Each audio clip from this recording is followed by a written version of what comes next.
Hey, welcome to Friday nights in Northwest Georgia. Lawrence Morgan, Benton Birge. We're without our main mouthpiece tonight, Michael Atwater.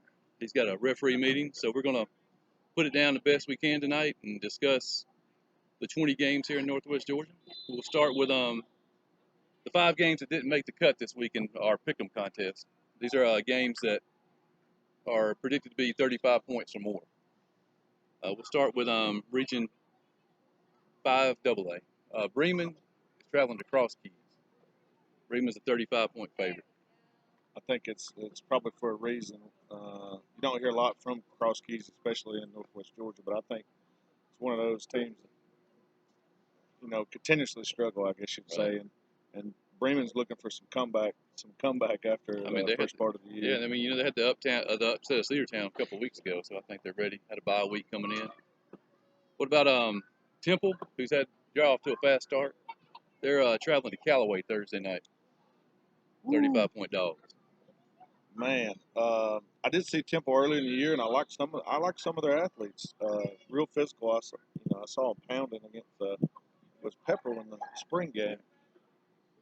Callaway is loaded with talent. The upper parts of that region is as good as anybody.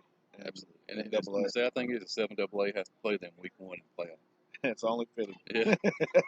Yeah, but if our show hadn't got cut off last week, you'd have saw that I picked Northwest Whitfield to beat Temple. I just thought the size of Northwest Whitfield was too much for Temple last week, and Callaway, a whole different level. I think 35 is probably about right. I agree. I think 35 is probably right on. Yeah, the other 35-point games are in 7AA.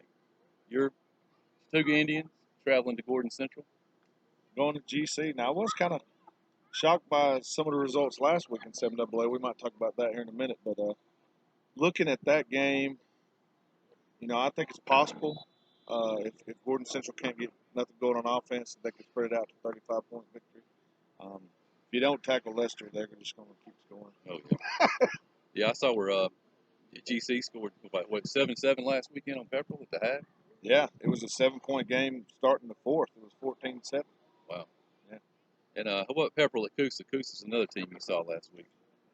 Yeah, actually, I was impressed with Coosa coming up to the game. Coosa had some abilities even in the game, but when you turn the ball over 5 times, 5 picks, I'm not sure if they had any fumbles, but I know they turned it over at least 5 times. I don't care who you are. That's going to hurt you. How many passes did they end up throwing that game? They throw a lot, or they just throw bad passes? There was a few bad passes. They probably threw at least 20 attempts, I'd say. That's pretty rare for 7AA, outside of Rock Martin Pepperell, I agree. And who's the other 5 points? Oh yeah, I can't forget this one. Cartersville hosting Cedartown. 35-point spread on that one. I just think Cedartown is just kind of in a funk after losing the quarterback. I really took it on the chin against Rockmart, and it's kind of just drug on. Yeah. And I know they won big this past Friday night. Southeast Whitfield, who's struggling themselves, and they're going to face a Cartersville team that's probably one of the best teams in the state of Georgia, not only in their classification. Exactly. So I think 35 may carry on that one. All right. We'll start at the bottom. We'll start at 6A. We'll work our way up. All right. We'll say the game here that we're here at Gordon Lee. What were you? Billy Neal Ellis Stadium. Yeah, up here at Gordon Lee High School, Trojan Field. Beautiful campus, man. Probably one of the best looking campuses I've seen in Northwest Georgia. Yeah, they're actually doing a little bit of facelifting. We can see here next to us. I pull in and my son asked me, "Are we in a college or a high school?" Yeah, it looks a lot different than most high schools you see. Plus, it has the AstroTurf, which a lot of schools are going to AstroTurf, but Northwest Georgia, you don't see a lot of them, especially in small. We got some young kids coming by. Oh yeah. You guys can walk through here. We'll get them on TV. What about I guess the big game this week in 6A is Bowden traveling to North Cobb. North Cobb was able to pull a big win last week against Tryon at Tryon, 24-0. I think was the win. Bowden's they're coming off of a bye week. A double bye. Do you think that's a good thing this time of the season to have 2 bye weeks in a row, or? I think early in the year, a double bye, I think I'd rather spread it out because you might get 7 weeks in the season and have injuries, and then you've got no bye week, at that time. Especially only, 4 games in? Most teams are only played 3 at this point. Right. I don't like the double bye. I like playing more. Yeah, I like North Cobb in that game. They're home. I'll take 3 points to North Cobb, just from the fact that I think Bowden's going to come out a little slow in the first quarter, just from having those 2 bye weeks. Yeah, I think I think it could work the other way. You never know. They could be extremely fresh. If the coaches prepared them right. You practice hard, put them in situations that help them improve. I guess you'd say Right. they could have improved a lot over the last 2 weeks. So I think I'll take Bowden in the game, but I like Bowden's talent. North Cobb took advantage of a few trying turnovers in the first game, and buddy of mine said trying coulda, shoulda, woulda done more. Right. You know how that goes. But I think I'll take Bowden and 3 points. getting 3. Yeah, getting 3. Yeah, I like it. Here's a big spread when you consider the team getting points is the defending 6A champion. You've got Darlington traveling to Mount Zion minus 30.5. I think Darlington covers it, and I think they cover it pretty easy. Yeah. I seen at Mount Zion, didn't they play a close game not too long ago to Coosa? 22-21. Yeah, I don't think they got enough to. The offensive line and defensive lines at Darlington are very good. Skill players are very good. I don't think they stop. I mean, they got a 6'1", 215 back, that's running for over 100 yards a game. And the only way I see Darlington not making the 30 points is if they're holding something back for the following week. So they host Christian Heritage next Friday. That's going to be a huge game in 6A. I think it's just simply more talented, and I think the points carry right there. We'll save this game for the end here. That's the other game in 6A. Let's jump up to a 7AA. I think we covered every game except for, we got Rockmart and Dade. Dade's traveling to Rockmart, 35-point underdog. Does Dade have anything to keep it close? If any of the games in the past suggest they might keep it close early. Yeah. You had a close game early against Armurchie. You had earlier in the year, you had the close game early in Hurd. I think they played one other game close early. Yeah, I don't think they play this one close. I think Rockmart's up early and often. Yeah, I've heard Webb is hurt, might be out for the season. That's going to really hurt him. I know that's devastating. This past week, Model held Dade to 62 yards on the ground, 35 carries. And that's, wow. I mean, you're not going to keep the game at Rockmart close with those kind of stats. No, and you said who held them to that? Model held them to that. And no knock to Model, but they're not Rockmart's defense. This is probably the most important game in 7AA this weekend. Armurchie at Model. Model's an 18-point favorite. Whoever wins that game has a leg up on the other 4 teams battling for that last playoff spot. Yeah, Armurchie's dealing with some key injuries and just hadn't been able to get anything going. I think Model will win this game, and I think they probably carry the points. They're going to get the offense going against Armurchie and be able to shut them down predominantly, I think. Yeah, I like the 18. I think the 18 seems about right. The only thing I'm concerned about is Model's scoring ability. Are they able to even score 18 points? I know they can hold Armurchie to 0, but they've struggled themselves on the offensive side of the ball so far. I agree, but we've kind of seen when 7AA comes back and playing each other, when toss out Rockmart, obviously, but when they come back and they're playing against each other, points kind of go up. Yeah. You know what I'm saying? Yeah, absolutely. All right, let's jump to 6 AAA, which had the biggest surprise of Northwest Georgia last weekend. What do you think about that North Murray game? First region game in 19 years. Is that true? 19 years. I think so. 188 games, winning streak. Wow. I mean, that's one of the biggest and longest winning streaks, I think, in the state. I know Buford had a few long winning streaks, but I don't know if it got that far. This first week that Calhoun's dropped out of the top 10 since 2008. I don't look for Calhoun to fold the tents or nothing. I think Calhoun's going to battle back. They'll find something. They'll get something going. Who does Calhoun have this week? Calhoun goes to Ringo. Struggling Ringo team. Yeah, I think that's a good pick-me-up game for Calhoun. Get back rolling. I'm not going to go out on a limb and say they got 19 years after this, but right. I think it'll be positive. Yeah, let's look at the schedule here. We got Actually, the battle for first place right now is going on. Haralson County, 1-0 in the region at Lakeview Fort Oglethorpe, 2-0.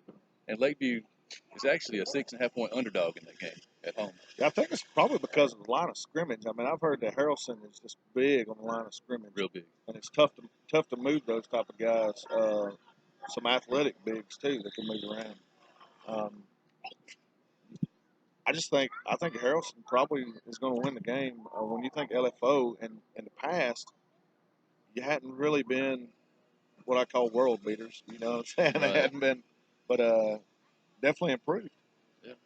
You got North Murray at home hosting the Daresville. Daresville's coming off that 13-12 last-second loss to Haralson. From what I hear, Haralson just wore them down in the second half. Yeah, Daresville is really, even with a loss, close loss obviously, but even with a loss, I think Daresville's really impressed me from how much they've improved after I watched them first game of the year against Chattooga. I mean, hanging in there with most all the teams they've played, getting in region play. I think it'll be another battle. Do you think it's a chance that North Murray has a letdown after beating Calhoun? I don't think so. I think what happens when you have that win is if you have the correct coaching, which I think they do, they come in there, they throw that away, they use the momentum from that game, and I'd be jacked to see the next guy because I want to just keep adding it on. Yeah, punch him in the mouth. Yeah, I think the spread on that one in my pick'em game is North Murray by 17.5. They cover that. With the quarter, I think the quarterback's good enough to move the ball through the air, and they're running the ball well. I think they probably will. I think momentum's just going to carry on over. I think North Murray's probably going. I mean, right now they got the leg up. I think they might win the region. Another important game is Sonoraville, who started out 0-1 in the region, had a bye this past week. They lost to Calhoun week 1, 17-7. They're hosting Murray County, who's 1-1, and been surprising so far. They're 3-1 overall. Yeah, actually, I think you hit on Sonoraville back in the spring. You really liked the momentum they had. 17-7. I know Calhoun just went down last week, pretty sizable loss, but 17-7 is as close as Sonoraville's been ever. Sonoraville is a relatively new school, and I don't know if they've ever played them that close. So I think it's definitely going in a positive direction, and I don't think they. Murray's going in the positive direction too, man. They were 0-10 last year, maybe 0 for the last Murray County. 20, yeah, Murray County. Absolutely. And they got 4 guys back there that can run the ball. They got a linebacker that's had 35 tackles the last 2 weeks. That's crazy. He's all over the field. So we'll see. Sonoraville's a 17.5 point favorite. They cover. I'm gonna say no. I'm gonna say Murray's gonna battle with them a little bit. I think they probably pull away late, but I don't think they win by 17 or more. And the other game, we mentioned earlier, Calhoun's traveling to Ringgold. Calhoun's only a 29 point favorite. You think they're going to be angry? They're going to come out and. I think the starters play about 2.5 quarters. I think they're going to come out. They really just look themselves in the mirror this week. I mean, you got to. You got to look yourself in the mirror. You got to say, hey, what we do wrong? Where can we improve? They're not the team that the score indicated last week. You know what I'm saying? They're a better team than that. They'll improve and they'll come out. They'll put a whooping on them. All right, let's jump to 6-4A, who starts their region play this week. This is going to be a battle. I think this is one of the most competitive regions in Northwest Georgia. Open up with Gilmer at Pickens. Gilmer's a 21 point underdog. Actually, it's at Gilmer. It's going to be at Gilmer. Pickens at Gilmer. Yeah. Man, I really don't know a lot about those teams besides, you tell me you went and watched the practices and they're they got after Gilmer, extremely physical. I like they're sitting at 2-2 right now. They were on a 32 game winless streak coming into the season. So they're looking to move forward too then. Right. And Pickens, who was dominant last year in 6-4A, doesn't look like the same team so far early. Yeah, I think they graduated some key pieces and trying to get some young guys going. What do you think on that game? I think 21 is about the right score. I think the Gilmer defense will hold them to under 30 points. And if Gilmer can find some offense, they can make it closer. But I'd probably take Pickens in the 21. I like it. And the other big game in that region is Ridgeland at Heritage. Heritage is actually the favorite to win 6-4-8 this year, and they're an 8-point favorite this week against Ridgeland. 0-3 Ridgeland team. Man, Ridgeland 0-3. I mean, they have played Calhoun, Troop, and Sandy Creek are the 3 losses. So the running back that I seen from Ridgeland, man, dynamic player. His brother, there's twins on that team, Terrence and Torrance Roberts. Man, they're good players. I don't. That's a tough game. That's a tough game to pick right there. Yeah, Heritage has had some success early. They're 3-1. They last game out they lost down at Pepper. Yeah, that was also a little bit of a shock to me too. It's kind of like which Pepper team are you going to see? You see the one who beats Heritage, which the previous week had put it to Chattooga a little bit. I think it was 35-21 or something like that. And goes down and loses to Pepper. And, high school kids, you never know what you're going to get each Friday. I mean, what kind of mood are they in? And what happened at school? The girlfriend break up with them? Yeah, I mean, if the quarterback's girlfriend broke up with him, you're in trouble. Are they getting ready to get suspended? If they forget to tell mom, they have the report card. Yeah, that's true. They worry about everything else. I think the fans sometimes think they just put these guys in a cage during the week, and on Friday nights they just let them out to play. Yeah, I think all too often college is looked at that way too. I mean, you're talking about kids still. I mean, you got 18 to 21. Yeah. And you're talking about even worse in high school. You're looking 14 to 18, something like that. And I guess a game that really flies under the radar in 6-4A is Lafayette traveling to Southeast Whitfield. I mean, these two teams are looking for a win. I think Lafayette has the run game to give Southeast Whitfield some trouble. I think Southeast is about a 12-point favorite. Man, 12 points. Lafayette's a 12-point favorite. Okay, yeah, I was going to say I was about to jump on that one, I think. Yeah, Lafayette's a 12-point favorite. I like that. I think 12 points is probably fair. I think their running game's good enough. I haven't really seen a lot out of the passing game, but I think the running game's good enough. They get some blocking. I mean they have Jamario Clements. Yeah. He's a good young back. They have that quarterback at Southeast that passed for 369 a couple of games ago and broke the school record. But I mean, he needs the offensive line to keep the guys off of him. He's going to have a chance to pass for that again. That is a big time passing outing. Who was that against? Olive Creek. Okay. That kind of no offense to anybody. Newish school. Moving on. 6-4. Who we got? All right, 7-5A. I mean, Rome Wolves lost their first game in 3 years in the region last week. Yeah, and I had Rome picked in that one, and it was down to the wire. I got done with the game that I was at, and I flipped it over on the radio, and I heard them going back and forth. They both scored. Rome scored with like 50 seconds left. Then the other team drove down. And you had a chance to see that catch the kid made? I did not. Man, unbelievable. 6'3" wide receiver went up over the defensive back and caught it in the corner of the end zone. Man, I would have been doing anything. I'd have freshman tackled quarterback, the guy. freshman QB. Yeah, I mean, especially with the high school rules, I'd have been tackling the guy. Don't let him catch the ball. 15-yard penalty. Yeah, it's line of scrimmage penalty though. I mean, in the NFL, it goes to the 1 yard line or whatever. College, it'd go to the 2, but if it's in the end zone, it's just line of scrimmage penalty in high school. I'm not sure if it was a Hail Mary type or what it was. But. So you got Rome visiting Cass. Cass is another team that's been surprising, Northwest Georgia this year. 3-1. Had that long loss to Daresville to open the season. It's actually a surprising point spread to me on this one. Rome is only picked by 22.5. Cass is only allowing 9 points a game. The experts make these picks. So I think what they're thinking is Rome is still going to be kind of in the lull after the. I mean, that was a huge loss. I mean, that was for the region. Right. I don't see Carrollton losing anybody else in the region. I think that's going to do it. That's going to sew the region up. But Rome can still got a lot to play for. Finish second in the region, you can still host, have good matchups in the playoffs. Week 4, we're already talking about playoffs.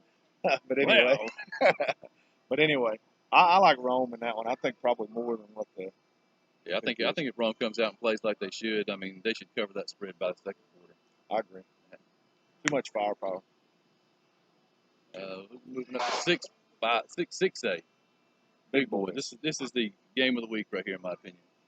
Dalton Catamounts, who are ranked number 4 in some polls, 8 in the others. We pay here? No, you pay for that window up there. Yeah, there's a window way back there. Sorry, we just got Yeah. mistaken as pay here. I mean, you guys are already in. But they're visiting Harrison, which is 4 and 8 in some of the other polls. Harrison's average, Harrison's defense only giving up 7 points a game this year. Dalton's offense, 50.1. Something's got to give, right? Something's got to give. I mean, it's going to be a strain. Can they get the Gibbs kid on the ground? That's the question. I mean, you don't just run for that many yards without an offensive line. I mean, you got to have somebody blocking for him, and I'm pretty sure. They got that 6'7", 315-pound kid, Osvaldo Beltran. I think that'll work. 6'7", 315. Yeah. I think that'll work. I saw a little interview with him this week. He said he didn't even like football until he was 15. I could imagine how he could grow into it. That big. Yeah, that's gonna be a heck of a game down there. Even spread. Flip a coin, huh? Yeah, Harrison's at home. I think Harrison might have the advantage, just in the fact that they're used to playing those big games. They played big games the last 4 or 5 years. They draw the athletes at Harrison too. They draw the fans, the athletes. It's going to be an electric environment. I'm going to go with the Northwest Georgia team. I'm going to go with the road. It ain't a road dog, but we'll go with the road Catamount. Yeah, the road Catamount. How about Gibbs, though, with 25 touchdowns already, 4 games into the season? You ever heard of such? That's unbelievable. I mean, he's on. What's the? I don't even know what the record is. That's got to be on pace to shatter it. What's he on pace for? 60-something touchdowns. Unbelievable. And he didn't even play probably. I'm going to look that up next week. We're going to talk about that. We're going to talk about what the record is and see if he adds about 4 more. I don't think he does, but I think 2 at least probably. I think we got all the games covered except for the one that's taking place right here on Trojan Field. Longest running rivalry in the state. I think we mentioned the 83rd meeting between these guys. Both of them coming off what I consider surprising losses last week. Yeah, Trojan, Gordon Lee. It's not really that big of a surprise that they lost. It's just Trojan lost by 24, and I did not see that happening. And I didn't expect Gordon Lee to go to Darlington and win. Yeah. But when I saw the score at halftime, I said, 42-0. I think this is one of those games where you can just throw everything out the window. This is one of those games where everybody comes to play. You're going to get the best out of both teams. And I think that's the recipe for a great game. I think this could be a really good game. I think I favor trying experienced quarterback, a few different options running the ball. We could probably make some money if we wanted to, Everybody's trying to pass here, yeah. But I like trying in the game. That the spread is actually even, which I was surprised when I pulled it up. I guess they take into consideration the history of the game and just how much the records don't matter when these guys hook up. And I'm like you, I like trying just from the experience standpoint, maybe the size, but I wouldn't be surprised if I heard that Gordon Lee won. I could see 13-12 either way, or 12-10 or something like that. Something interesting, that kind of score. I'm gonna bring in an expert to help pick the game right here. Okay. Son, this is my son Matthew. He's gonna tell us who's gonna win this game. He think it's gonna be Trojan Bulldog or Gordon Lee Trojan. Bulldog. Bulldog. All right. Go Dogs. Here we go.